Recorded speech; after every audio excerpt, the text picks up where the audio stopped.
want to get to Britain. We want to go across the pond. President Biden meeting with King Charles this morning. This is their first meeting since he was crowned king after turning down the monarch's invitation to attend the coronation.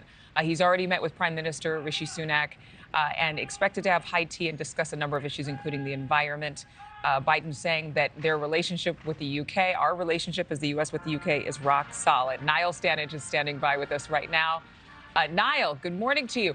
Was it strange that President Biden, even when he traveled to Ireland recently, did not visit King Charles?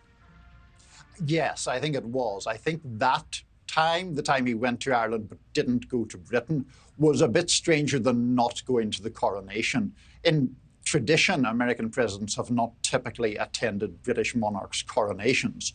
But obviously, the alliance between the US and the UK is very long-standing.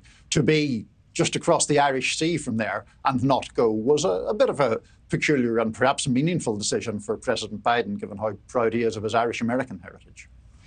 And Niall, another question. When the two meet today, they're obviously standing here in front of the guards now. They'll go talk one-on-one in just a little bit. What exactly are they expected to talk about? We hear about the economy. Britain's obviously one of our longest-standing military allies.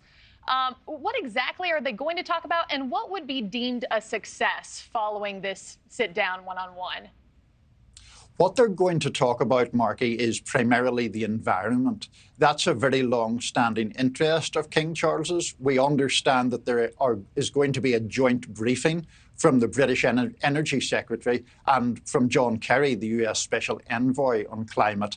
They're going to be talking about investments into green energy, how that can be speeded up, how that can be intensified.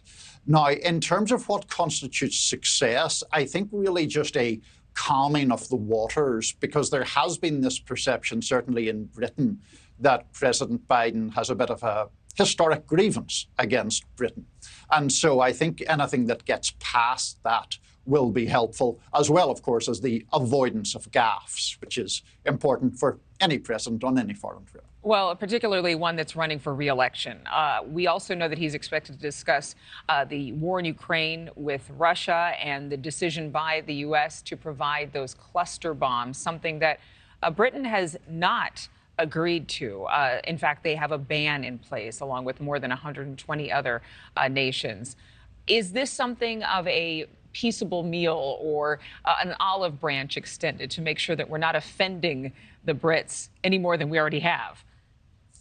Yeah, I think it is. I mean, clearly the US and the UK broadly are allied in terms of supporting Ukraine. But you're quite right to point out that very emotive and important issue of the cluster bombs, Adrienne. That is a point of difference.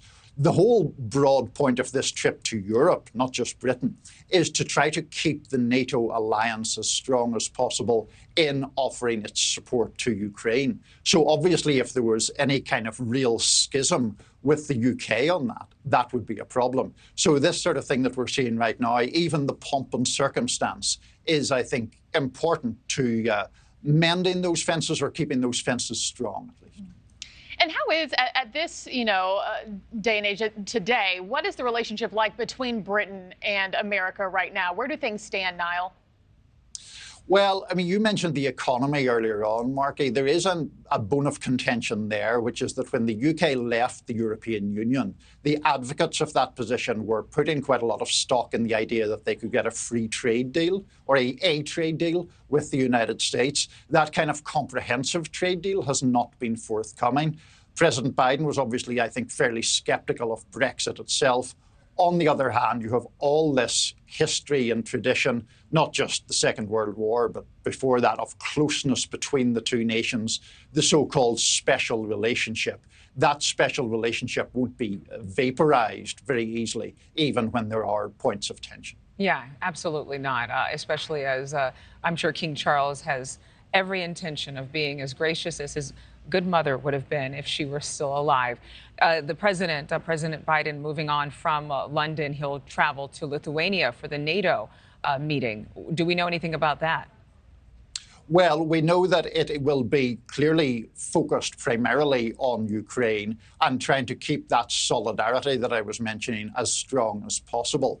It has always been an ambition of Vladimir Putin's to try to separate out the nations that have come to Ukraine's defense or to come to Ukraine's support. So Biden wants to avoid any of those tensions being exacerbated. It shouldn't be that difficult in that he has successfully maintained a good degree of that unity. But he would argue that this kind of FaceTime with other leaders is very important. He places a lot of importance on those one-to-one interactions, really getting to know people well. Rishi Sunak, the British Prime Minister, I should point out, he has met, I think, 6 times already, which is a significant number given that Sunak hasn't been in power for very long. Yeah. Well, Niall, thank you so much. And just for our viewers tuning in at home, President Biden has officially arrived at Windsor Castle this morning ahead of his 3-nation tour, ahead of the NATO conference, and ahead of schedule, actually. Thank you for watching. Go to newsnationnow.com to find NewsNation on your television provider. And don't forget to click the red subscribe button below to get more of NewsNation's fact-driven, unbiased coverage.